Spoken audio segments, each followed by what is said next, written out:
de, This meeting is being recorded. de trabajar y que se pudo solucionar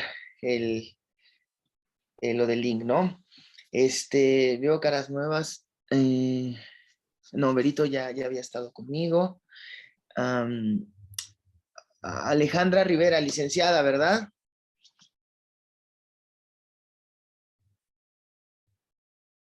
Hola, buenas tardes. Buenas tardes, ¿me escucha? Sí, perfectamente. ¿Todo bien? ¿Cómo está usted? Muy bien, gracias. Me da mucho gusto. Es la primera vez que toma clase acá conmigo, ¿verdad? Sí, Bien, pues estoy para servirle, lo mismo que le he comentado a sus compañeras, a las licenciadas.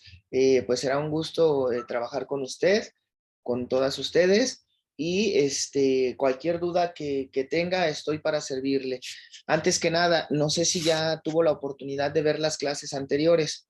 ya vi la anterior, ya la vi, Ujú.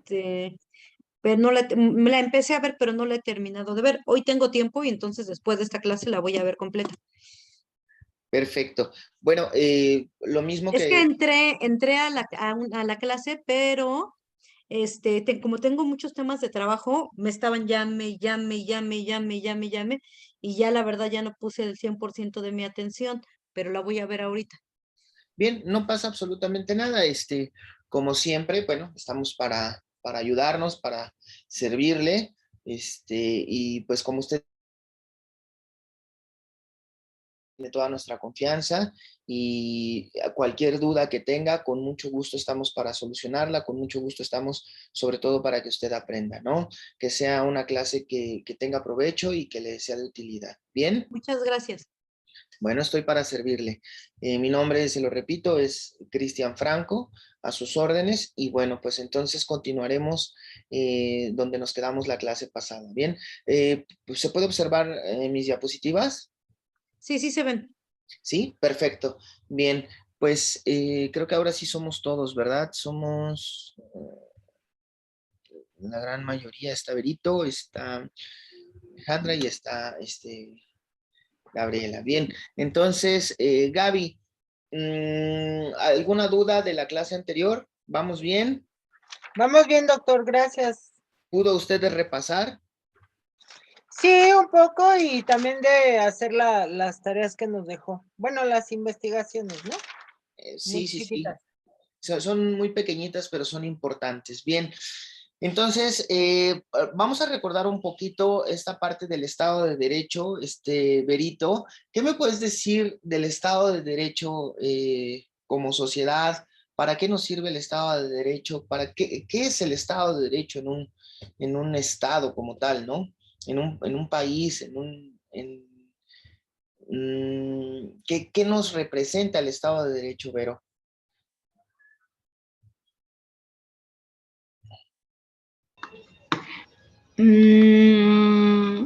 Contempla lo que es la estructura, su forma de más bien, la estructura formal de un sistema jurídico y la garantía de sus libertades, ¿no? Claro, la garantía de que todos los individuos estemos regidos por derecho, ¿no? Y que esos individuos, al estar regidos por ese derecho, pues tenemos un sometimiento al mismo, ¿no? Siempre nos dicen que el Estado, en muchas teorías del derecho nos dicen que el Estado es aquel ente con esa potestad, con ese poder que tiene tan grande, ¿no? Y este poder que lleva a cabo para su buena organización, para su desarrollo, como bien lo dijiste, para llevar su actividad, pues debe de ser controlado, ¿no? Esta actividad debe de ser regulada. ¿Y por qué está regulada? Por este Estado de Derecho, por estas normas jurídicas que van a regular a toda la sociedad e incluso al Estado mismo, ¿no? Y entonces, ¿para qué? Para tener un orden, para tener, como usted lo dijo, una organización, para poder tener las reglas en claro, llamémosle así, ¿no? Y que, bueno, todos vivamos en común armonía y bajo este Estado de Derecho que es el buen vivir, dicen por ahí algunos doctos, ¿no? Del derecho, el buen vivir, las formas de vivir, las reglas con las que vive una sociedad. Bien, entonces cuando hablamos de Estado de Derecho, nos decían nuestros maestros, ¿no? Que eran las reglas para que el Estado también no abusara del poder que tenía. Bueno, pues aquí en Derecho Fiscal recordamos un poquito, nosotros hablábamos de la potestad tributaria y decíamos que la potestad tributaria era parte de este poder que tenía el Estado. Bien, el Estado como tal tiene esta facultad o este poder de cobrarnos las contribuciones, ¿no? Decíamos en la clase anterior que el Estado para poder funcionar necesita cobrarnos contribuciones y nosotros como gobernados o como contribuyentes teníamos la obligación o tenemos la obligación de pagar nuestras contribuciones. Estamos obligados y entramos a ver lo que es nuestro artículo 31 constitucional en su fracción cuarta, donde decíamos que era el fundamento del derecho constitucional, ¿no? Entonces, pues por ahí ese artículo nos decía que es obligación de los mexicanos y nos decía en su fracción cuarta contribuir para el gasto público, ya sea de la federación, de los estados, de la Ciudad de México y del municipio en el que residimos, ¿no? Y nos termina diciendo el mismo artículo, sigue diciéndonos de manera proporcional y equitativa que dispongan las leyes. Bien, pues como decíamos nosotros, aquí nace nuestra obligación constitucional, aquí nace nuestro derecho constitucional tributario, ¿sí? Este es el fundamento constitucional. Bien, entonces como decíamos nosotros, que el derecho fiscal es la relación que va a regular el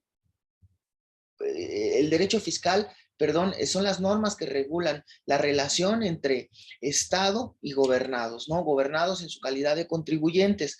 Entonces, ¿esto qué significa? Que bueno, si nosotros cumplimos, porque la ley nos lo marca así, no vamos a tener ningún problema. Bien, pero ¿qué pasa si no cumplimos? ¿Qué pasa si como contribuyentes no estamos llevando a cabo las reglas? Pues lo único que sucede es que, pues como toda norma jurídica, pues podemos tener un castigo por su incumplimiento. Bien, entonces, pues el Estado nos puede obligar de manera coercitiva a pagar nuestras contribuciones, ¿ok?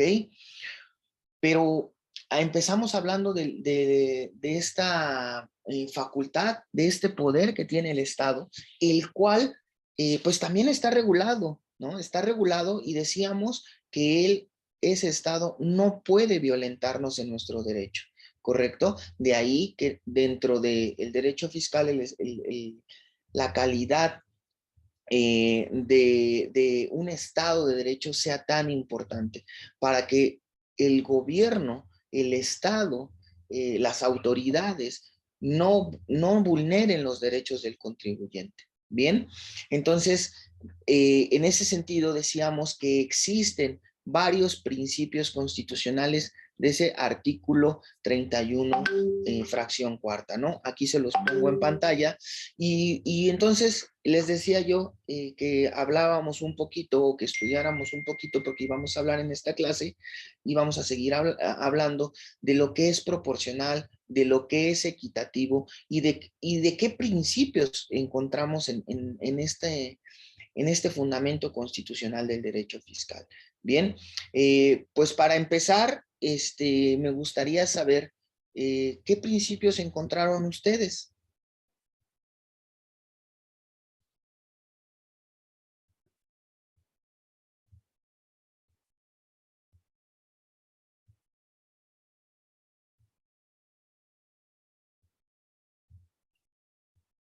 Hola, hola.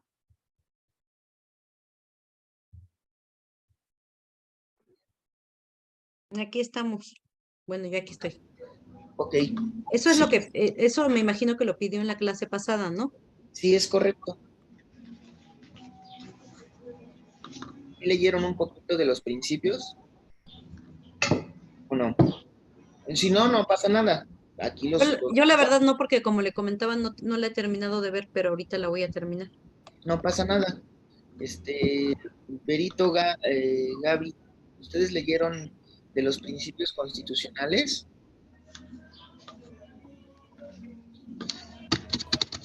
Eh, lo que pasa es que yo ya me perdí, si quería del artículo 31 constitucional, Ajá. porque es que yo más bien sabe que apunté que del artículo 49 constitucional estudiáramos. Ajá. Ahí, ¿qué nos dice ese artículo? Nos habla Pues nos habla de la, los poderes, de la división de los poderes, ¿no? sí. Ok. Entonces, pues sí, un poco me perdí entonces, porque yo, pues más bien leí ese artículo. Ok, y también habíamos dicho que íbamos a ver lo que era proporcional y equitativo, ¿no? Eso también, ajá, eso también Y que venía dentro de los principios. Bueno, ok, no pasa nada, vamos a reestructurar. Decíamos nosotros que para el derecho fiscal nuestro fundamento está, vamos a ver ahorita varios fundamentos, ¿sí? Pero el principal, el fundamento constitucional, si, les decía yo, si les preguntan o se les pregunta en un examen, ¿cuál es el fundamento constitucional del derecho fiscal o tributario? Ustedes tendrán que responder que el artículo 31 en su fracción cuarta.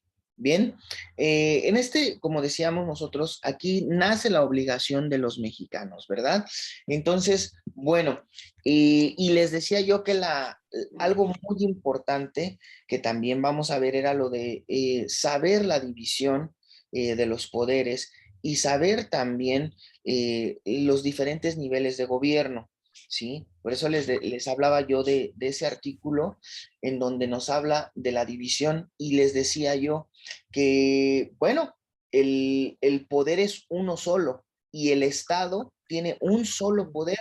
Sin embargo, nos dice ahí que para su ejercicio, ¿sí? Para su ejercicio se divide en tres grandes rubros, ¿no?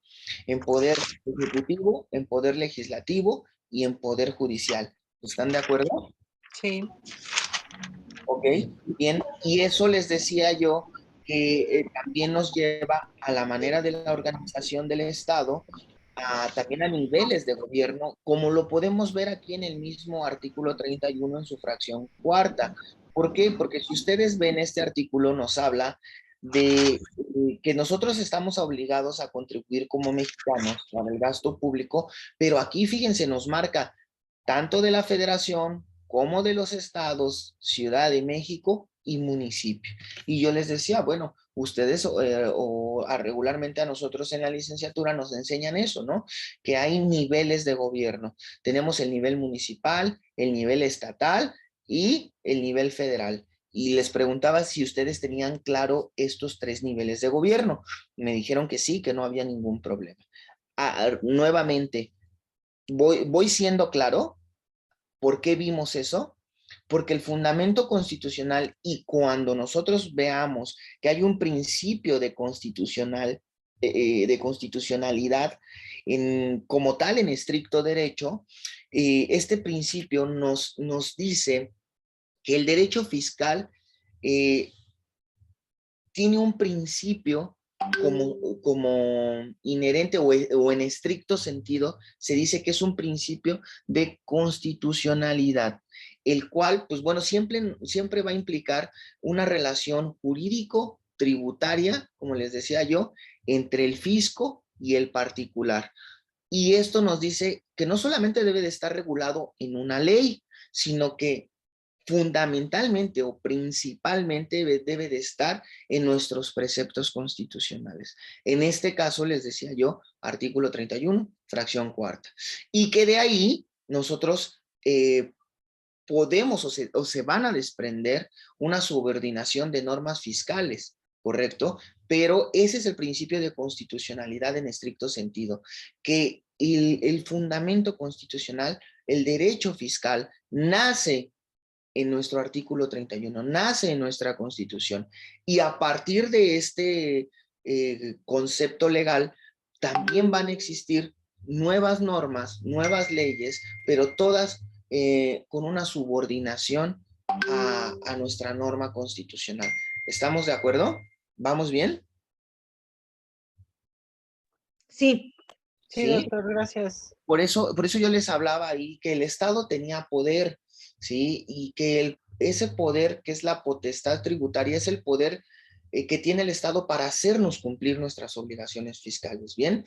Y que, pues, para que el gobierno no abuse de este poder, pues entonces debe de existir un Estado de Derecho, que el Estado de Derecho, como lo decían bien ustedes, en resumidas cuentas y en palabras lo más coloquiales posible, es que existan las normas jurídicas para controlar esta relación, ¿no? Y que, bueno, nosotros cumplamos al contribuir con el Estado también cumpla en darnos las normas, las reglas y demás para que esta relación siempre sea buena y productiva para las partes, en este caso para el Estado y para nosotros como contribuyentes, y que todo sea bueno, todo tenga un Estado de Derecho que no es otra cosa más que bienestar para todos dentro de las mismas reglas pactadas, ¿no? Y como decíamos, todos nos sometemos a estas reglas, ¿sí? Entonces, estas reglas para el derecho fiscal empiezan aquí. Para tener este Estado de Derecho empiezan en nuestro artículo 31 en su fracción cuarta. Bien, y entonces nuestro primer, para que vayamos apuntando, este es el fundamento, ¿sí? El 31 fracción cuarta, pero después les hablaba yo de principios que se van desprendiendo de este artículo. Seamos un poco más puntuales. El principio de constitucionalidad, así pónganlo por favor, principio de constitucionalidad, entre paréntesis si ustedes quieren, en estricto sentido, ¿sí? Es que esta relación jurídico-tributaria entre el fisco y los particulares debe de estar fundamentalmente en un precepto constitucional, y que también van a existir subordinación de normas fiscales a este precepto constitucional, porque de aquí se van a desprender muchas otras normas constitucionales. Y poníamos el ejemplo, o pongo algunos ejemplos, ¿no? Si nosotros estamos obligados a contribuir, pues existe varias leyes que nos imponen la obligación y nos dicen las reglas para los cálculos de los impuestos, como lo platicamos la vez pasada. Existe una ley del impuesto sobre la renta, existe una ley del IVA, existe una ley del IEPS. Entonces, esas leyes están subrogadas, ¿no? Subordinadas a la norma fiscal constitucional, ¿correcto? Es decir, también podemos tener otras normas, como puede ser el código fiscal, ¿no? El código fiscal es una norma subordinada a la Constitución, porque ahí nos marca de cómo vamos a llevar procedimientos, de que hay obligaciones del Estado, obligaciones de nosotros para poder contribuir de forma adecuada, ¿no? Entonces, ese es el principio de constitucionalidad en estricto sentido. Bien, que toda la norma empieza a crearse, ese Estado de Derecho nace de una norma constitucional. Ahora bien, segundo principio, tenemos un principio que se llama de generalidad, ¿ok? Apuntamos este. Este principio de generalidad implica que todas las personas estamos obligadas a contribuir al gasto público, ¿sí?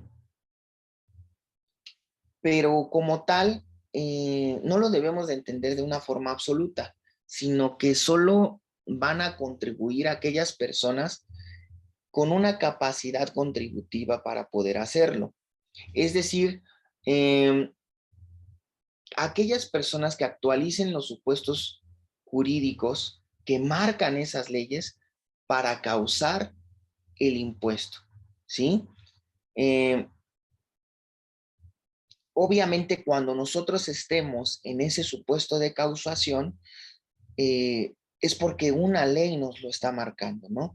Decíamos la vez pasada, la ley del impuesto sobre la renta que grava el aumento de patrimonio, ¿sí? La utilidad que tú tuviste por una actividad.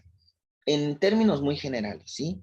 Entonces, si yo o hice una venta de cualquier cosa, esa venta que yo logré aumenta el patrimonio, ¿sí? Al aumentar el patrimonio, entonces yo me estoy poniendo o estoy actualizando el supuesto de la ley que dice, si tú aumentas tu patrimonio, entonces me tienes que pagar. ¿Se entiende esta parte del principio de generalidad, donde todos estamos obligados a contribuir, todos los mexicanos, ¿verdad? ¿Sí se entiende esto? Pero no se debe de entender de que simplemente por el hecho de ser mexicanos debemos de contribuir, sino que la obligación es cuando nosotros actualicemos o nos pongamos en la causa, sí, actualicemos el supuesto legal, ¿sí? Cuando nosotros, el hecho que estemos realizando se convierte en un hecho jurídico que implique una causación de un impuesto. ¿Se entiende esta parte?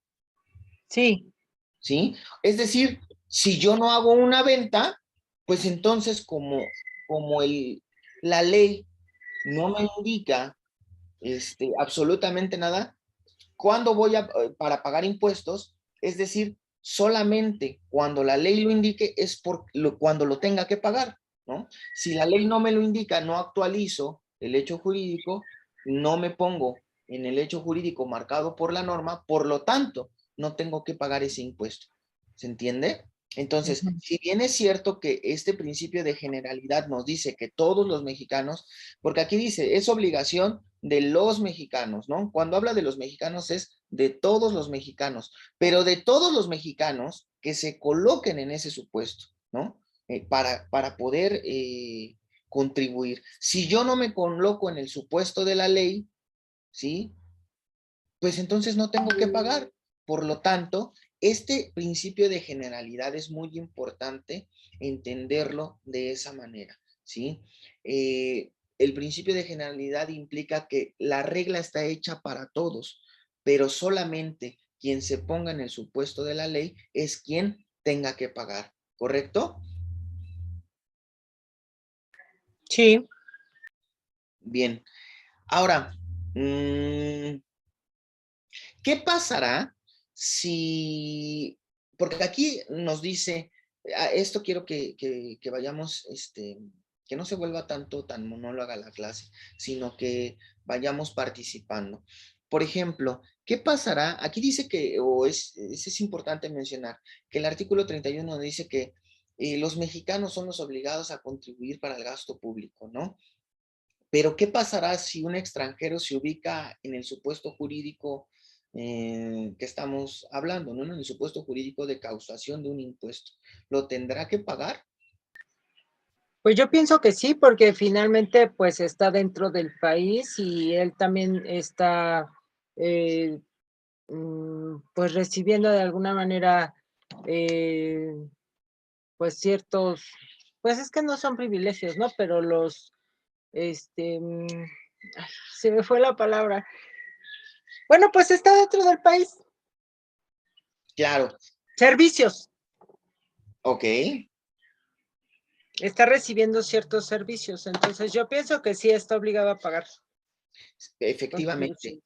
Habrá, y ¿se acuerdan que hablábamos la vez pasada de que habrá impuestos, que habrá leyes en donde las personas se coloquen en ese supuesto? Yo les ponía un ejemplo, y esto viene a colación porque decíamos, ¿no? La clase pasada, que a veces pensamos que porque no estamos dados de alta en el Registro Federal de Contribuyentes, no vamos a pagar, pero eso es mentira. Y les decía yo, a lo mejor una persona que su actividad, su modo de vida es el comercio, pero está dentro del comercio informal, ¿sí? No sé, pongamos un ejemplo muy sencillito. Si yo soy comerciante y me dedico a comprar y vender, no sé, playera, yo compro playera y no pido comprobante porque yo ni siquiera estoy dado de alta, entonces no necesito un comprobante para deducir impuestos, ¿verdad? Entonces, pues no pido factura, solo llego, pago, me dan la mercancía y listo. Bien, entonces me la llevo a otro lugar donde no haya esta mercancía y la coloco en un precio mayor. ¿Qué estoy haciendo? Comprando y vendiendo, ¿no? Soy un comerciante nato de playeras. Entonces, cuando yo vendo, tampoco registro ese, digamos, Ese esa, ingreso. Ajá. ese ingreso, exacto, esa entrada de dinero, ese ingreso, ¿no? Porque pues realmente no estoy yo necesitado de hacerlo, ¿ok? ¿Tengo la obligación? Sí, por supuesto. Déjenme decirles, sí, la obligación, por supuesto que la tengo, ¿sí? Pero la obligación como tal, eh, en ese momento yo no la estoy cumpliendo, ¿se dan cuenta? O sea, no, caigo en el supuesto, ¿sí? Pero claramente estoy, digamos, entre comillas, evadiendo esa parte de mis obligaciones. Ok, y yo les decía, ¿no?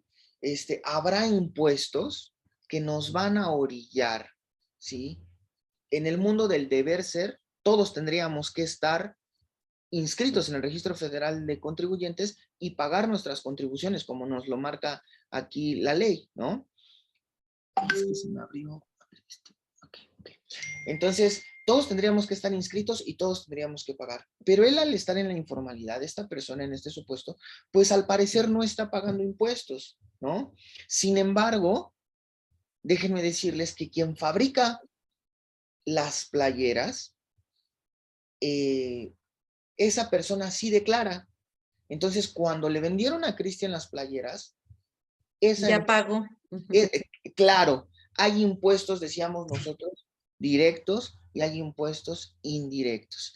Y decíamos que en algunas de las ocasiones, porque fue una pregunta de hace 2 clases, creo, oiga, profesor, ¿y de verdad todos pagan sus contribuciones? Bueno, yo les decía, de manera indirecta, sí. Sí. ¿Ok?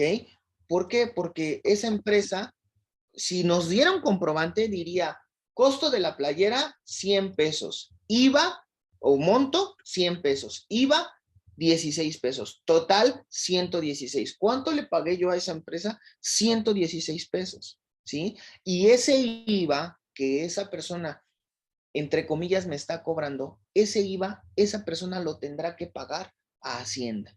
Pero salió de su bolsa, no salió de su bolsa, salió de la bolsa de Cristian porque Cristian le pagó los 116 pesos. ¿Ven? Entonces, de cierta manera, sí estoy pagando impuestos en ese momento. Ok, si a mí me costó 116 y yo voy a otro lugar y lo pago en lo vendo en 120, ¿sí? Quien me paga a mí esos 120, entonces, como les decía yo en el primer ejemplo, ¿no? Esa persona me pide un comprobante, no me está pidiendo nada, pero yo no perdí esos 16 pesos, ¿correcto? Yo gané 4, pero los otros 16 pesos se están pagando en Hacienda, entonces digamos, yo ya los recuperé, como yo les decía. A esto se le llama un impuesto indirecto, a grandes rasgos, ¿sí? Aquí ejemplificando y tratando de que vayamos entrando mucho eh, pues en el argot del derecho fiscal, ¿sí? Entonces, ese derecho que nosotros tenemos de acreditar nuestros impuestos, pues tampoco lo vamos a tener porque tampoco estamos declarando. Pero no quiere decir que no estemos cumpliendo de cierta manera, ¿sí? Efectivamente, ese impuesto indirecto, quien lo paga, decíamos nosotros, es el consumidor final. Bien, que esto fue una pregunta que salió y que bueno, hoy vuelve a salir a colación porque tenemos que entender que uno de los principios del derecho fiscal es la generalidad, ¿sí? Pero la generalidad, cuando hablamos de la obligación de los mexicanos, pues es de que todos debemos de cumplir. Es general para todos. Ahora, no lo debemos de entender en estricto sentido. ¿Por qué? Porque pues, la norma está puesta ahí para todos y todos debemos de contribuir, pero va a pagar, sí, va a pagar quien esté en el supuesto jurídico, quien tenga... Licenciado, Sí, un ejemplo es mucho, por ejemplo, cuando vamos a comprar, yo compro muchos materiales de construcción y hay cosas que pues son de importación, ¿no? La pregunta siempre que se le hace al proveedor, ¿te puedo pagar sin IVA? Y pues obviamente la respuesta obvia es, la mayoría ya dicen que no porque son productos de importación, o sea, les da igual si les pagues o no en efectivo, pero al final de cuentas te cobran el IVA. O sea, claro, facturan a público en general, pero el claro, IVA no, anteriormente yo me acuerdo que hace muchos años sí era muy común, te preguntaban, ¿con IVA o sin IVA? es correcto, es Pero ahora correcto. ya no, cada día es menos el proveedor que te pregunta eso, si con IVA o sin IVA. Ahora, ¿por qué crees tú que se esté dando esta situación? Pues porque la justificación es que porque son productos de importación, ¿no? Pero pues también porque al final de cuentas el IVA lo tienen que absorber, o sea, para estar bien regularizados ante el SAT. Porque me pasa, por ejemplo, yo rento consultorios médicos, y entonces los doctores son los primeros que siempre me dicen, ¿y si te pago en efectivo? Y yo les contesto, páguenme como quieran, pero yo emito factura. Así es que les hago factura igual a público en general, pero me pagan el IVA. Claro, claro, porque al final del día era lo que yo te decía, ¿no? Ellos, ¿por qué te dicen o por qué tratan de evitar ese impuesto? No sé si fue aquí, en donde yo ponía el ejemplo de los suizos. ¿Sí fue aquí? Cuando hablábamos del Estado y de las necesidades que teníamos como sociedad.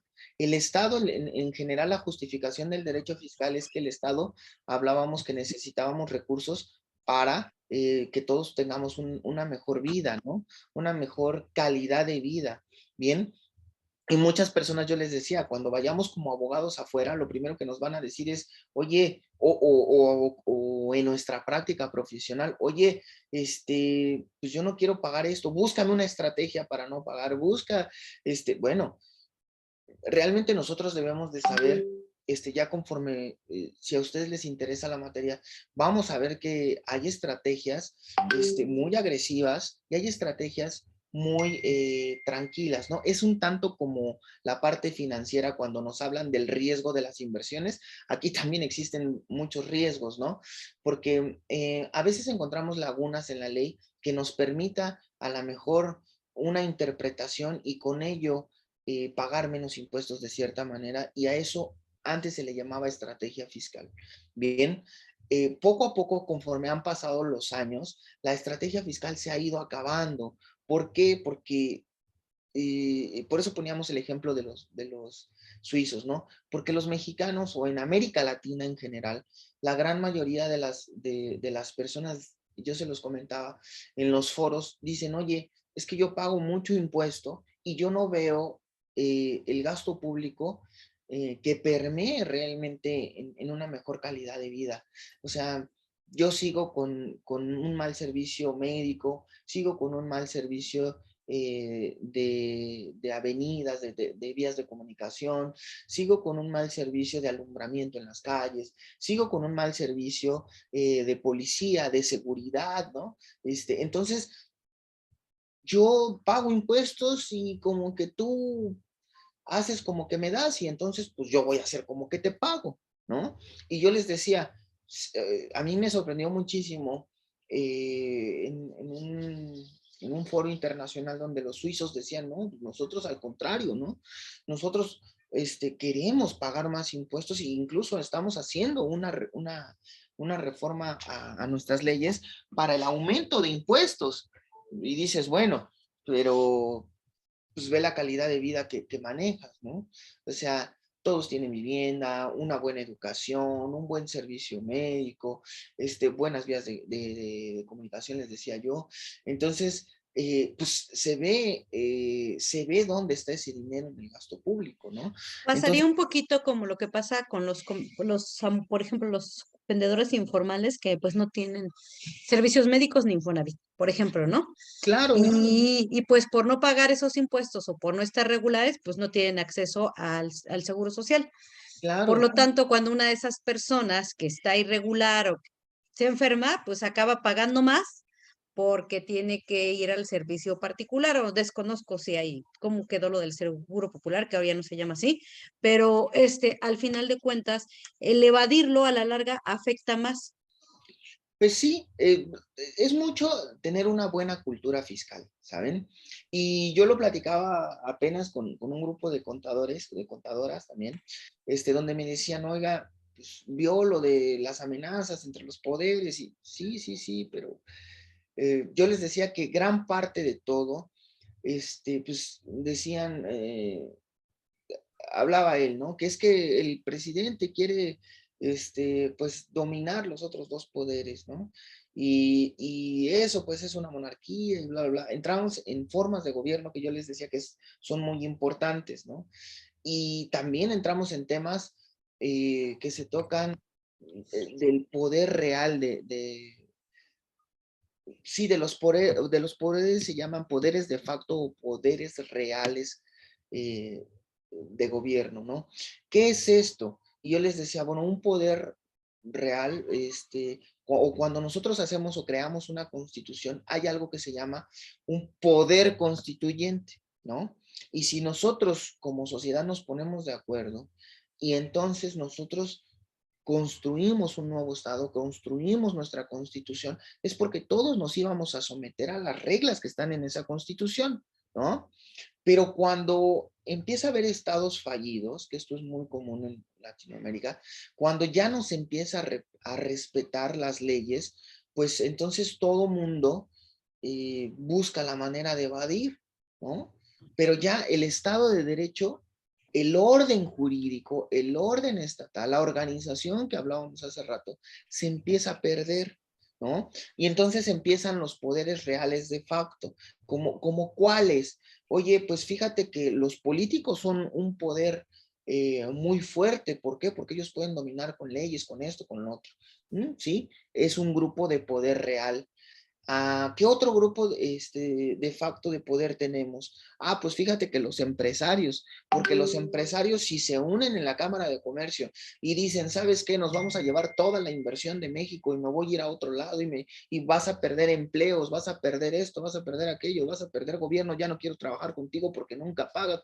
Híjole, ya también me hicieron una revolución. Híjole, también es un poder muy importante de facto, ¿no? Incluso aspectos que no se deben de tocar en la academia, pero gente o parte de los aspectos religiosos, ¿no? Es gente que puede jalar mucha influencia sobre demás gente y parar y hacer parar medio país, también tienen poder. Incluso la misma sociedad, los activistas, la gente, los pensadores, los doctrinarios, los que están por cambiar con ideas grandes el país, también son gente de poder. La misma sociedad se dice que es un gran poder, ¿no?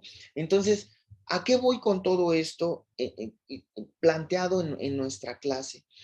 Que, pues, como yo les decía, la materia fiscal en muchas de las ocasiones tiene un propósito. El propósito es que vivamos mejor con el pago de nuestras contribuciones y que el Estado nos dé los servicios que debemos de tener. Pero en muchas de las ocasiones, pues a nosotros no nos gusta pagar contribuciones porque el Estado no hace su trabajo, pero también nosotros no nos gusta pagar conforme deberíamos de pagar y todo el mundo trata de pues si no de dejar de pagar, sí trata de pagarlo menos, ¿no? ¿Es válido? Sí, yo les digo siempre a los abogados, sí es válido, siempre y cuando nunca te salgas de lo marcado por la ley, porque entonces empezarías a cometer actos delictivos, ¿no? Y entonces hablamos de unos problemas muchísimo más grandes. Bien, entonces, ¿qué es lo que pasa aquí cuando regularmente vamos ahorita sobre todo está muy en boga lo del derecho fiscal, las políticas fiscales? ¿Por qué? Porque cada vez han sido más estrictas, ¿no? Digo, les decía yo, no podemos tapar el sol con un dedo. Porque ha salido en noticias, porque el mismo presidente lo ha dicho abiertamente en las pláticas que le llama él mañaneras, en donde dice es que hay mucha evasión fiscal a través de la venta de facturas, o lo de los CEFOS, lo de los CEDOS, que son quien vende facturas y quien compra facturas para hacerlas deducibles, se convirtió en un problema de millones de pesos que dejó de percibir el fisco, ¿no? Y él decía, es que son estas personas dedicadas a crear miles de empresas y estructuras importantísimas y que hacen deducibilidad y ya no pagan. Bueno, y entonces el Estado, ¿qué tiene que hacer? En lo que hablábamos como potestad tributaria, tiene que ir haciendo reglas muchísimo más estrictas, donde ¿qué pase? Empiece a coartar todas las salidas conforme ha tenido experiencia el gobierno, ha ido coartando todas las salidas de tal manera en donde digas, híjole, lo que decías, ¿quién habló? Gaby, ¿verdad? Yo, Alejandra. Perdón, Alejandra, todavía no ubico muy bien las vocecillas. Alejandra, es cierto, ¿no? ¿Qué es lo que sucede? El gobierno ha tratado de involucrarnos a todos para que todos se den de alta, ¿no? Pero pues siempre buscamos la manera como bien decías, ¿no? De, oye, si te pago en efectivo, pues habrá manera de que quites el IVA o que no me cobres el IVA o tú no lo declares. Eso ya dependerá de cada quien, ¿no? Pero el deber ser, lo que nosotros como abogados debemos de ser, es decir las consecuencias porque tengo clientes que me dicen, oye, fíjate que pues, todo lo que me paguen en efectivo yo me lo voy a quedar y ya después, pues lo meto en una cuenta bancaria. Ah, es que ese después de que lo metes en una cuenta bancaria, mi estimado, lo tienes que declarar. Y el gobierno, como bien lo decías, pues hoy día te preguntan con factura, sin factura, cada día que pasa es menos. ¿Por qué? ¿Sabe Porque... qué? Ajá. Algo que noté, que supongo que va a ser por eso, porque han de comprar mucho en efectivo. Anteriormente en Liverpool, cuando usted compraba, Sí. le imprimían el ticket. Uh-huh. Entonces, no importaba la forma de pago, y pues si es en efectivo, le dan el ticket, no pasa nada, no queda ningún registro, así haya comprado 1 o 100,000 pesos. Ahora ya cambió la modalidad. Ya esos tickets se mandan a un correo electrónico, que la mayoría de los correos electrónicos pues ya están verificados, ¿no? No al 100 porque tampoco se ha avanzado mucho. Por lo tanto, si yo quiero hacer una compra, como regularmente la venía haciendo, ya se queda un registro de que yo compré y la forma de pago porque se va a mi correo electrónico. A menos, claro, que creo una cuenta que no esté ligada de ninguna manera a mí para que se vayan todos estos comprobantes de pago. Claro, como yo te decía, las leyes cada vez han sido más rígidas, ¿no? Y les voy a poner varios ejemplos. Lo que tú decías de todas las personas que trabajaban en efectivo, ¿no?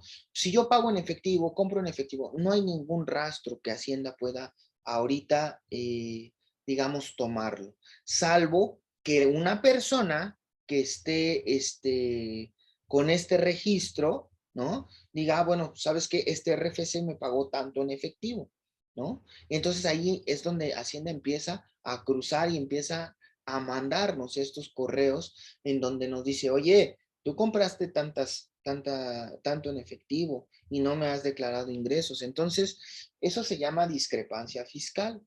Entonces, ¿y qué crees? Que la discrepancia fiscal pues tiene sanciones y sanciones importantes. Entonces, ¿qué es lo que nosotros, les decía yo como abogados, tenemos que ver? El cumplimiento de nuestras obligaciones fiscales, ¿no? Y decía yo, como gobierno, ha cambiado un poquito todas las políticas. Por ejemplo, si yo quiero comprar hoy en día un carro, no sé si han ido, seguramente, eh, bueno, han escuchado, si no, han tenido la oportunidad o con un familiar, ustedes mismos o como sea, pero si tú llegas a comprar un vehículo nuevo, las agencias hoy día ya no te permiten que les lleves el efectivo. Ya Cierta solo cantidad, nada más reciben. Exactamente. ¿Sabes qué? Es que por norma, yo ya no te puedo recibir todo en efectivo, ya nada más te puedo recibir, creo que son 200,000 pesos o 250,000 pesos, algo así. Y de ahí, todo lo demás del carro, me lo tienes que hacer a través de un cheque, de una transferencia o de algo que deje registro. Bien, entonces cuando llega un comerciante con, pues, yo me ha ido muy bien, soy comerciante, vendo playeras y ya le vendo a medio México mis playeras, me ha ido súper bien, pero yo quiero llegar a comprar un vehículo con mis 2 millones de pesos o mis 4 millones de pesos de una Raptor y quiero llegar a comprar ese camionetón que toda mi vida he soñado. Oh, sorpresa, no lo puedo comprar. ¿Por qué? Porque tengo que bancarizar mi dinero. ¿Y qué pasa si yo bancarizo?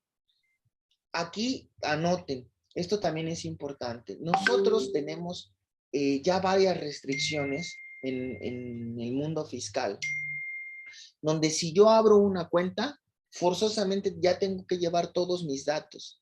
Y por lo menos, uno de los datos importantes que me van a pedir es mi RFC.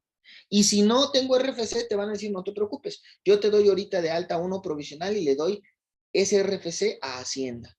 Y mando el RFC, me lo aceptan, me lo acepta Hacienda y no se preocupe, yo le abro la cuenta. Pero ¿qué es lo que está pasando ahí? Hacienda ya tiene tu RFC, ya tiene tus datos, el banco verificó tu domicilio, verificó tu identidad, verificó que seas la persona que dice ser y te puso un RFC. Oye, ¿pero por qué? Pues porque estás incrementando tu patrimonio, me estás abriendo una cuenta con 2 millones de pesos que pues tú me tienes que decir de dónde fue, porque Hacienda a mí me pide ese informe. Entonces, ¿qué es lo que sucede? Que en el momento en el que tengan todo eso, te van a empezar a llegar y si no, te llegan avisos directamente de Hacienda, el mismo banco, no sé si les ha pasado, por eso les decía, como abogados que hayan escuchado, o el vecino, la abuelita, el amigo, el pariente, como sea, donde dicen, oye, es que el banco ya me habló que si no voy a verificar mis datos, una de dos, o te cancelan movimientos, Bloquean ¿sí? las cuentas. Ajá. Es correcto, te bloquea la cuenta para que no puedas hacer movimientos de salida, porque dice, no, pues yo dejar de recibir dinerito, ¿verdad que no? Entonces sí puede entrar dinero, pero ya no te lo voy a permitir sacar. Entonces, ¿qué hace uno cuando no puede sacar dinero del banco? Pues corre inmediatamente al banco a ver qué pasó con su dinero. Y lo que pasó es que, oye, Hacienda me ha dicho que no has pagado tus impuestos. ¿Y Por sabe lo también con qué lo están haciendo para obligar a los que no tienen los biométricos?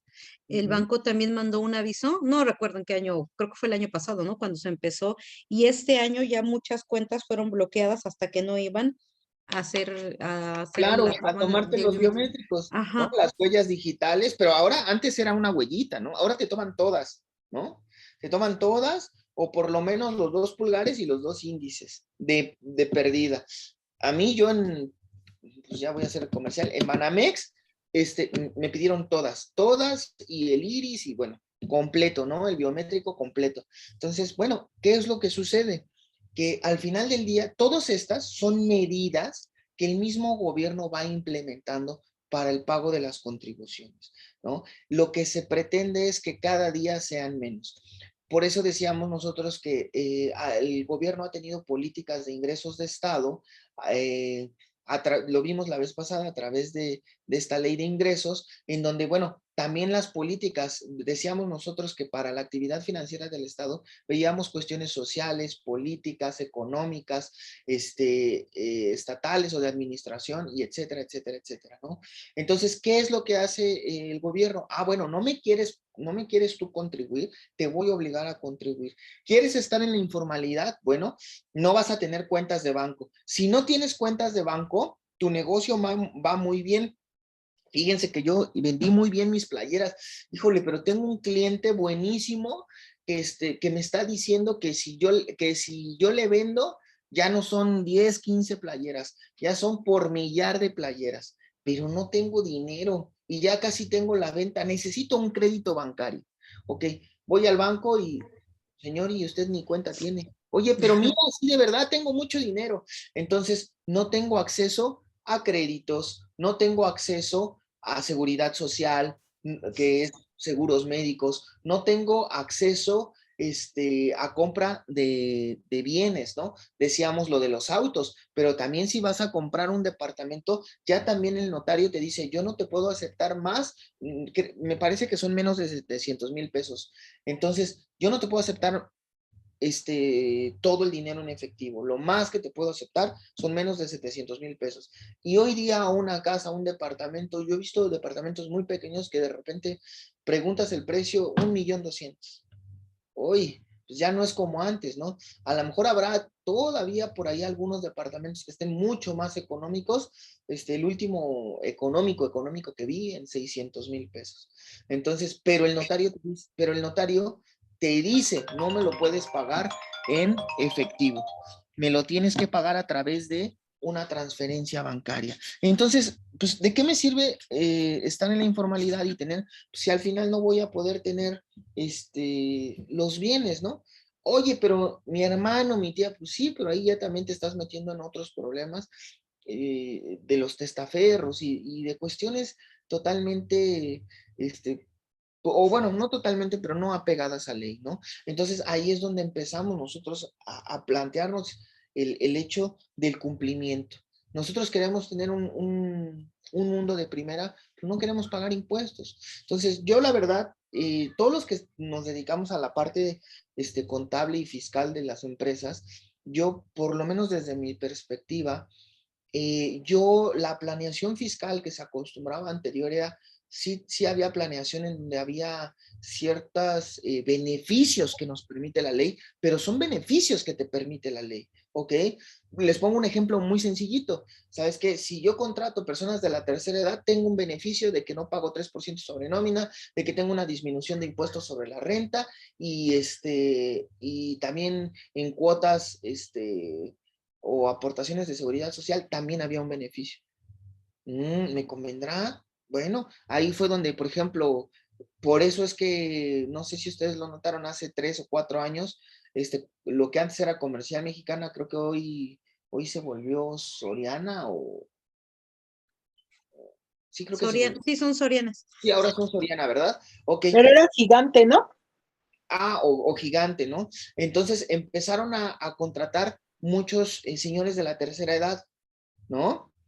Y bueno, pues, porque los obligaron a meterlos también en el seguro y todo y demás, pero con estos beneficios. Entonces, pues bueno, cumplo la parte de la deducibilidad, tengo beneficios de parte del gobierno y doy trabajo a las personas de la tercera edad. Ah, bueno, todos ganamos, ¿no? Entonces, de esto se trata un poco cuando yo les hablo de lo de la estrategia fiscal, siempre me gusta decir que hay este tipo de estrategias. La cosa es buscarlas, ponerse a leer, ver cuáles nos aplican para nuestro giro, pero también es cierto que las leyes se han ido endureciendo. Entonces, de ahí es que nosotros tenemos que aprender a veces incluso a defendernos, ¿no?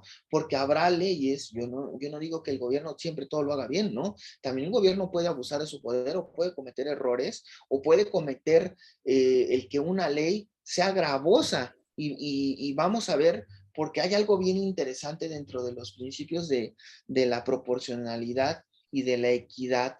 Lo voy a buscar, hubo un trabajo, me parece que fue del Senado de la República, no recuerdo el nombre del doctor que hizo ese trabajo, pero está muy bueno, debe de estar en internet porque fue muy reconocido. Víctor me parece que se llama, pero no recuerdo el apellido, ni recuerdo el título del trabajo, pero nos hablaba de la proporcionalidad y de la equidad y nos ligaba a la reforma que hubo constitucional del 2011, en donde nos hablaba ya de aspectos muy importantes como el mínimo vital y como la dignidad humana. Ustedes seguramente son temas que están tocando en derecho constitucional o en sus materias de derecho, donde son dos aspectos que en 2011 vinieron a revolucionar muchísimo todas las áreas. Y una de las áreas que permea esta parte es que pues, todos los impuestos no pueden llevarnos o deben de respetar, uno, nuestro mínimo vital y dos, una dignidad humana, ¿no? Los decían, hay jurisprudencia también de años anteriores donde decía que los impuestos no te pueden llevar a la ruina, ¿no? No pueden ser ruinosos, no te pueden dejar am, sin un mínimo sustentable. ¿Por qué? Pues porque entonces nadie va a querer pagar impuestos, ¿no? Entonces, todas estas defensas que nosotros podemos encontrar es a través de esos principios. Hoy vimos el principio de generalidad, que es muy importante, el principio de constitucionalidad en estricto sentido, que el derecho fiscal nace de nuestra Constitución, el principio de generalidad en donde todos estamos obligados a contribuir siempre y cuando nos actualicemos, ¿no? El supuesto legal que causa el impuesto. Ahora les decía yo, en materia, ya cuando por aquí creo que les puse esta clasificación del derecho, decíamos nosotros que dentro del derecho tributario encontramos derecho constitucional, material, formal, procesal, penal, pero hasta abajo tenemos el internacional, ¿sí? Que era un puntito que con eso empezó nuestro tema, ¿no? Y decíamos que, bueno, si bien es cierto, no todos estamos dados de alta y pensamos que no estamos cumpliendo con ciertas obligaciones, ya vimos que los impuestos de cierta manera nos van a empezar a obligar, ¿sí? O de forma indirecta estamos obligados, ¿sí? ¿Por qué? Pues porque si grabo el consumo, el que paga el impuesto final pues es el consumidor. Entonces, de cierta manera, aunque creemos que no nos impacta ese impuesto, sí nos impacta, porque si yo compro, les decía yo, una playera en 100 pesos y son 16 de impuesto, bueno, si yo no la ocupo, no hay problema, pero si yo soy el consumidor final, esos 16 pesos se van totalmente para Hacienda. ¿Ven? ¿Y quién los pagó? Yo como consumidor. Ahora, eso pasa si yo no estoy dado de alta, si no declaro y si no puedo deducir. Ahora, también hay varias formas de hacerlo, que poco a poco iremos aprendiendo, pero aquí lo importante es, todos estamos obligados, sí, como mexicanos también, pero todos los que nos pongamos en el supuesto, ¿sí? ¿Por qué? Porque les decía yo, aquí en esta clasificación del derecho tenemos la parte del derecho internacional en donde puede venir un extranjero y pues, es extranjero, pero aquí se graba el consumo y yo decía hace rato, Alejandra, pues si a mí viene un doctor, un cirujano o un extranjero y me pregunta que si le hago comprobante, que si no, que si sí, que si en efectivo, que si con tarjeta, que a mí, yo que le voy a vender no me interesa. Yo le voy a cobrar el 16% de IVA sí o sí, ¿verdad, Sí, licenciada? sí, es ineludible. Es increíble. Entonces, oye, pero yo soy extranjero. Ah, bueno, habrá maneras de que tú te acredites el impuesto que pagaste aquí, que lo puedas acreditar en tu país y viceversa. Nosotros podemos, me preguntaba la otra vez una persona, oye, estoy poniendo una planta, me conviene ponerla allá en Guatemala. Bueno, allá tendrás que pagar algunos impuestos. Oye, pero como persona física, mis gastos, mis viáticos, mi esto, mi lo otro, y la gente que estoy mandando, ah, bueno, ¿lo puedo hacer deducible? ¿Lo pagaste allá? Sí lo puedes, con los tickets respectivos, sí lo puedes traer a una deducibilidad acá bajo reglas internacionales. Oye, ¿pero lo dejaste de pagar allá? No, ¿verdad? Entonces lo mismo pasa aquí en México. Veniste y pagaste el IVA, pagaste ciertos impuestos, ¿sale? Entonces, no que este principio de generalidad, como les decía, no hay que entenderlo ¿cómo decirlo? Que es general como para todos y ya tajantemente, esa es la palabra que estaba buscando, sino hay que entenderlo, que es que todos estamos obligados a contribuir como mexicanos, también los que vengan como extranjeros y se pongan o actualicen, como les decía yo, la situación del impuesto, el supuesto del impuesto, lo pagarán. Bien, entonces esos dos principios junto con el de obligatoriedad, que el principio de obligatoriedad, si quieren apuntar, significa que toda persona situada en una hipótesis normativa prevista en una ley tributaria, pues tiene la obligación de contribuir. Entonces, hoy vimos prácticamente tres principios: constitucionalidad, generalidad y obligatoriedad, ¿correcto? Entonces, esos llevamos 3 principios. Bien. ¿Me puede repetir el de obligatoriedad, por favor? Con mucho gusto. Cuando hablamos de obligatoriedad, significa que toda persona que se encuentre situada Sí. en la hipótesis prevista en la ley, tiene la obligación de cumplir, ¿no? Ok, gracias. Ajá. Ok, entonces ahí pues el principio de obligatoriedad es eso. Si ustedes ven, se relaciona mucho con el de generalidad, ¿no?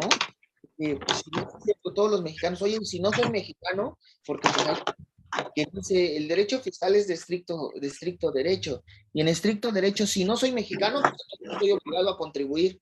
Ah, bueno, pues para eso, por eso les decía yo que el principio de constitucionalidad, en estricto sentido, nos dice que las leyes se van a subordinar a la Constitución. Y no nada más aquí, sino en todas las demás materias también, ¿verdad? Entonces, por ejemplo, la ley del impuesto sobre la renta nos habla de algo que es la residencia. Y entonces ahí nos dice, bueno, eres extranjero, pero como nos decían ustedes a bien o tuvieron a bien comentar, bueno, es que él vive aquí, contador o licenciado, ¿usted qué opina? Ah, bueno, ¿cuánto tiempo pasa aquí? ¿Qué gastos tiene aquí? ¿Tiene negocios aquí? ¿Dónde obtiene el lucro? ¿Dónde está obteniendo el aumento de patrimonio? ¿No? Pues en México, entonces tendrá que pagar impuestos según la ley del impuesto sobre la renta y según la normatividad aplicable al caso en concreto. ¿Se entiende esto? Sí. ¿Sí? Sí, perfectamente. Trato de decirlo como de 4 o 5 formas diferentes, porque es un poquito enredado el derecho fiscal, como que de repente es así de que hay, son muchas palabras a lo mejor nuevas que no estamos acostumbrados a escuchar, pero mi intención es que siempre quede claro. Bien. Licenciado, una duda. Ha habido he encontrado últimamente mucha información en relación a los depósitos mayores de 15,000 pesos mensuales, porque hay gente que tiene una opinión y gente que tiene otra, ¿no? En realidad, pues se supone que si excedemos de 15,000 pesos, ya tendría obligación el banco de dar el aviso. Sí, es normatividad interna entre la Secretaría de Hacienda y el banco. No quiere decir que nosotros no lo podamos hacer. Te pongo un ejemplo, Alejandra, ¿verdad? Sí. Alejandra, te pongo un ejemplo porque tuve precisamente esa consulta en la semana. Oye, yo tengo un problema porque ya me vino alguien, no sé quién, contador, y me dijo que si yo meto 15,000 pesos en efectivo semanales, tengo un problema, pero yo estoy metiendo como 60 o 70 semanales. Ok, ¿cuál es tu giro? ¿A qué te dedicas? No, pues soy restaurantero y de los 3 restaurantes que tengo, pues yo creo que gano como 120 al mes, pero la mitad de mi, si no es que un poco más, a lo mejor un 70% es pago en efectivo. Entonces, pues lo que me sobra, yo lo que hago es, de hecho ya estoy pensando contratar Cometra y que vengan y que se lleven el dinero, pero como ahorita no tengo contratado eso, lo que hago es, hago un corte diario, dejo mi caja chica con mi mínimo y lo demás voy y lo deposito. ¿Está bien o está mal? ¿Persona física o moral? Persona física, ok, con 3 sucursales, sí. Dice, pero es que a mí me dijeron que eso está mal porque además soy persona física. Sí, pero tienes totalmente justificado el por qué estás teniendo ingresos en efectivo. Tienes toda la materialidad. ¿Qué es la materialidad en materia fiscal? Que puedas demostrar que todo ese efectivo viene de manera lícita. ¿Sí me explico? Sí, pero por ejemplo nosotros los asalariados, pues se supone que cobramos un ingreso, ¿no? Y, Claro. y eso es muy difícil poder meter solo 15,000 pesos mensuales al banco. Hay que estar cuidando. Yo cada mes cuido no meter 15,001, no meter 15,001 para no Pero a caer ver, en eso. pero fíjate, ahí tú tienes otra actividad, No, solo esa. Es que solo esa, pero el pago es, una parte es la que está dada de alta y otra parte es la que le llaman por fuera, ¿no? Entonces a mí sí me afecta muchísimo porque Es yo que, pues no, es no que gano 6,000 pesos mensuales, ¿no? Entonces, cuando yo quiero comprar algo, o sea, me excedo, por ejemplo, si yo tengo en mi corte mi tarjeta de crédito de por ejemplo, de este mes, mi pago mínimo es de 20,000 pesos, pero no la puedo pagar porque pues al pagar 20,000 ya me excedí de los 15,000, ¿no? puedes tener un gran problema ahí. Ajá, entonces cada Fíjate, mes, era lo que hace rato, cuido, entonces mi mamá me da dinero, mi hermano me da dinero, y entonces, pues así la pago. O sea, sí, no es que me den dinero, bueno, sí, es un decir, ¿no? Para no entrar en el detalle, pero sí, pues entonces de esa forma yo puedo pagar mis gastos, cambiamos pero el es que efectivo por la transferencia. ahí tienes un problema grande, ¿no? Como yo te Sí, decía hace rato, hablábamos de una discrepancia fiscal, ¿no? exacto. ¿Cómo estás gastando 20 si ganas 10? A Gano ver, 7. es un decir, ¿no? Ajá, Las cifras son lo de menos. ajá. Entonces, ¿qué es lo que sucede?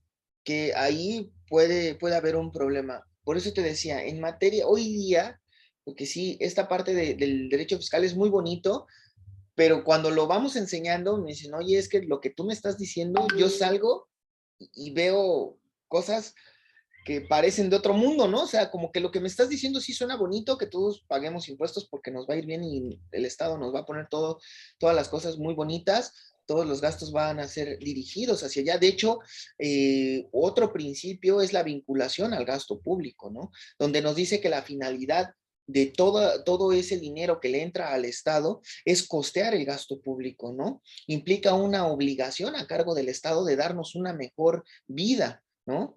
Para tener una mejor calidad de la misma. Entonces, ¿qué es lo que sucede? Que, pues cuando yo lo digo, muchas personas de verdad se me quedan viendo como diciendo, oiga, ¿usted en qué mundo vive? Porque yo, si usted va a mi colonia, pues nos falta el agua, ¿no? O sea, tuve apenas una persona que me dijo, yo vivo en Venustiano Carranza, son problemas de agua. Iztacalco, Gustavo Madero, Iztapalapa, no se diga, Xochimilco, les cancelaron creo que 15 días o 20 días el agua. Entonces, cuando me dicen, oye, pues yo pago mis contribuciones y no tengo agua durante 20 días, pues sí es problema, ¿no? Y lo entiendo, créeme que hay veces que les digo, la realidad supera en muchas de las ocasiones a esta parte, pero bueno, son cosas que se van viviendo día a día. Aquí lo que nosotros tenemos que ver es el deber ser. Y en el deber ser, Ale, tú tendrías que estar teniendo la totalidad de tu ingreso a través de un recibo de nómina y depositado en tu cuenta o incluso pagado en efectivo a tu cuenta. No hay mayor problema. Pero si tu jefe no declara esa parte, pues bueno, ahí hay inconvenientes, ¿no? Hay varias violaciones, sobre todo en materia laboral, de seguridad social, etcétera, etcétera, etcétera, que seguramente ya nos excedimos, ¿verdad? Ya me están haciendo ojitos de que ya me pasé. Híjole, yo trato de ser muy respetuoso con el tiempo. Antes que nada, repetir, fue un inconveniente hoy que tuvimos con el link. No podía yo acceder, les ofrezco una disculpa por los 10 minutitos o los 15 minutitos que me tuve que tomar. Ahorita, híjole, ya tomé 10 minutos de más. No sé si tengan otra clase, No, No, ahorita no. no, ¿no? doctor, puede seguir. Es que no, de verdad, estoy muy apenado con ustedes porque para mí 15 minutos son importantes. Bueno, entonces, Claro, sí, regálenme 10 minutitos más y listo. Ok, claro. Sí es muy importante, les decía yo, en materia fiscal vamos a ver muchas repercusiones. O sea, ahorita estamos como que tocando todo superficial y como que estamos viendo de lo más, digamos, de lo general a lo particular es una forma de estudio, ¿no? Entonces, aquí nosotros estamos yendo del fundamento del derecho fiscal, que es el artículo 31, y empezamos a ver, ¿no? Les decía yo ahorita los principios, ¿no? Constitucionalidad, generalidad, obligatoriedad, vinculación con el gasto público, que es lo que estamos viendo. ¿Para qué contribuyo? Pues para que el gobierno, esto lo vengo repitiendo todo el tiempo, ¿no? Y yo les decía, muy importante leer la proporcionalidad, perdón, y la equidad. Porque esos dos principios, en este artículo, es lo que los fiscalistas tuvimos muchísimo trabajo y realmente trabajamos sobre esto y se ganaron muchas, muchas sentencias en lo que era la proporcionalidad y la equidad, ¿sí? Estos dos principios hoy día ya están súper estudiados, ya digamos, ya son conceptos que la Corte ya ha establecido, directrices bastante concretas, pero anteriormente cuando hablábamos de proporcionalidad y equidad y defender un asunto fiscal, aquí la autoridad nos tenía que justificar estas dos situaciones bastante bien, porque a veces decíamos, ¿no? Alejandra, a lo mejor, Adriana o Alejandra, perdón. Alejandra. Alejandra, sí, ¿verdad? Alejandra, a lo mejor mi patrón, pues, oiga, pues es que si yo me voy a buscar trabajo a otro lado, porque yo les digo que tenemos que ver la realidad con lo que estamos aprendiendo en la escuela, lo que es el deber ser y lo que también pasamos allá afuera, ¿bien? Entonces, el deber ser es que tu patrón, para empezar, tiene que tener, recordemos, un contrato laboral en donde indique tu sueldo, todas los aspectos, digamos, básicos de la relación laboral, ¿no? Los estándares mínimos y en el caso del pago, que es lo que estamos hablando, y las contribuciones, porque a veces dicen, no, pues te pago tanto aquí y lo demás por fuera. Pues porque lo que estoy tratando de hacer es evadir ese pago de impuestos, ese pago de seguridad social. Si tú tienes un mayor sueldo, pues hay una mayor retención de impuestos, hay una mayor, hay un mayor pago de seguridad social, hay un mayor pago de 3 impuestos sobre la nómina, pero también, pues yo como se los digo a muchos de mis clientes ya ahora contables, híjole, el que tú hagas eso, pues luego también son inconvenientes. ¿Por qué? Que muchas empresas decían, no, pero yo le decía, ¿cómo vas a justificar esa salida de dinero? No, contador, pues fíjese que ya me vinieron a ofrecer aquí, que al no sé cuánto por ciento, una factura. Ok, y tú sabes que eso es un delito, tú sabes que eso no está bien, tú sabes que, híjole, contador, pero es que si no, las cuentas no me dan. Y, oye, hay otras inversiones, hay otras formas en las que podemos tener deducción, hacerlo de una buena manera y sin tanto problema. No, pues es que, a ver, dígame una. Yo apenas hicimos una proyección financiera en donde le digo, mira, esta proyección financiera, si tú haces esta inversión en tu maquinaria de esto, por esto, por esto, por esto, te puedes ahorrar a lo mejor tantos sueldos. Y tienes una inversión en maquinaria. Suena feo porque dejas de tener cierto personal, pero la tecnología te ayuda mucho, ¿no? Entonces, te puede ayudar esto, tienes que tener un especialista, te ahorras tanto en gente, te ahorras tanto en impuestos y todo ese ahorro, si tú le pagas a las personas con las que te quedas, les pagas al 100%, también aumentan tu deducibilidad y no vas a tener tanto problema. Y financieramente, es más, hasta te conviene. Entonces, ya cuando tú das opciones como asesor, pues entonces es cuando dicen, ay, a ver, espérame, no me meto en problemas, duermo tranquilo, no tengo que andar haciendo malabares. A veces el traer el efectivo trasladando también es un problema muy grande, porque habrá nóminas chiquitas donde digas, bueno, traigo 100,000 pesos, 200,000 pesos, pero pasando de los 300, 400, medio millón de pesos, a ver, tráelo andando cada 15 días, resulta hasta un riesgo para las empresas, ¿no lo creen? Entonces, hay formas, yo creo que hay otras formas muy importantes. Bien, ya nada más les digo un poquito de lo que es proporcionalidad, equidad, para reponer el tiempo perdido por la situación de link, y cerraríamos con los principios. Bien, tenemos el principio de proporcionalidad. El principio de proporcionalidad se refiere, digamos, a una correcta, como su nombre lo dice, proporción entre lo que pago, ¿sí? Y la capacidad económica que tengo de contribuir. Ajá. En que las personas, este principio nos indica que las personas que podemos obtener ingresos de forma considerable o de una forma elevada, deberíamos de tributar proporcionalmente de una manera superior a aquellas personas que percibimos medianos o pequeños ingresos. Es decir, quien tiene más, tiene que pagar más impuestos, ¿sí? ¿Por qué? Pues porque eso es proporcionalidad. ¿sí? Si gano menos, pues no tengo para pagar de la misma manera que lo que gana una persona que tiene el doble o el triple de lo que yo gano. Entonces, ¿en qué va un poco la parte de la proporcionalidad? En la capacidad económica, pero más que económica, en la capacidad contributiva que tiene la persona. Aquí, después, la siguiente clase vamos a empezar con un ejemplo de lo que es la capacidad económica y de lo que es la capacidad contributiva. Por favor, ustedes lean esta parte, ¿sí? Ya lo habíamos dejado de tarea. Bueno, hoy decíamos que no habíamos tenido ahí algunos detalles de que no sabíamos como que estudiar muy bien. Bueno, lo que tenemos que estudiar es que dentro de la proporcionalidad existen dos tipos de capacidad para la materia fiscal. Una capacidad económica y una capacidad contributiva, que no es lo mismo, ¿ok?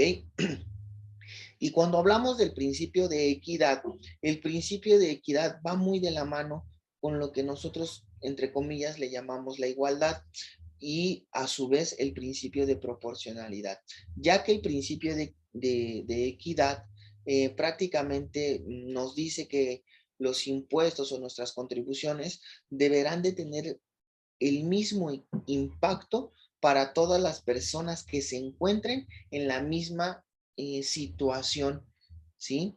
Es decir, que todos debemos de recibir un trato igualitario en cuanto a las hipótesis de los impuestos, ¿sí? Es decir, a veces lo manejan los autores, lo dicen de la siguiente manera, dicen, vamos a tener un trato igual, los iguales, y un trato desigual, los desiguales. Con esto, hasta aquí me quedaría yo con nuestra clase, pero sí, por favor, estudienlo. La siguiente clase empiezo y retomo de inicio principio de proporcionalidad, principio de equidad, en donde, como les digo, proporcionalidad, tocaré dos temas importantes, capacidad económica y capacidad tributiva. Y en la parte de los principios de la equidad, eh, eh, tomaremos el trato igual para los iguales y desigual para los desiguales. Cuando unas personas son iguales y cuando otras no son iguales.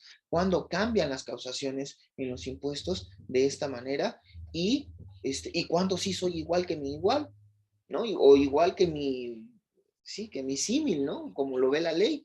Entonces, eso es parte de entender la equidad tributaria. Bien, hasta aquí, ¿alguna otra? No, solo quisiera que me apoyara para repetir. Entonces, lo que vamos a estudiar es lo del principio de proporcionalidad y la capacidad, ¿cuándo es la capacidad económica y la otra que dijo? Perdón. Contributiva. Ah, gracias. Ujú.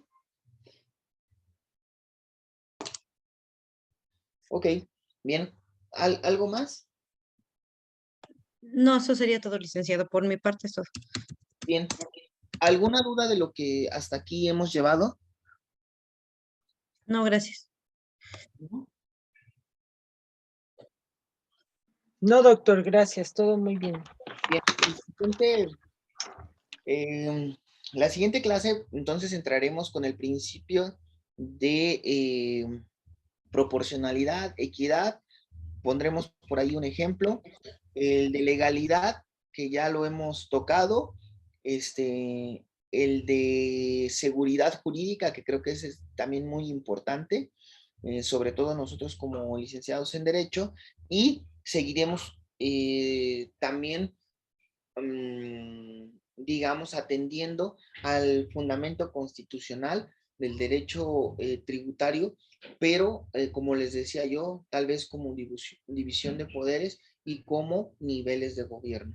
¿Por qué? Porque después veremos algo que se llama ley de coordinación fiscal, que es prácticamente todo lo que es nuestro temario, bueno, todo lo que es el estudio de nuestro temario en su primera parte. Bien, que ahí, bueno, tenemos como 15 o 20 temas que si ustedes leen su temario, los hemos ido tocando de forma, como les decía yo en la primera clase, pues muy platicadito. ¿Para qué? Para que no sean tantos conceptos, así como muy cuadrados y nos empecemos a aburrir, sino que aquí la idea es que lo vamos entendiendo de forma platicada, que les vaya quedando como una plática, y que vayamos entendiendo el derecho fiscal de una manera muy digerida y que no se haga tan pesado. Bien, entonces, pues de mi parte sería todo. Agradecerles su tolerancia, su paciencia y pues desearles un bonito fin de semana.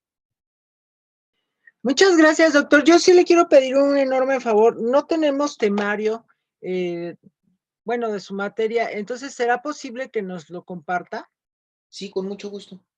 Con mucho gusto. Ya estoy ahí en un grupo que se llama Magíster Licenciatura. Les empiezo a compartir, licenciatura Magíster, les empiezo a compartir todo lo de mi clase. ¿Está bien? Sí, Todas, muchas gracias. todas están ahí, ¿verdad?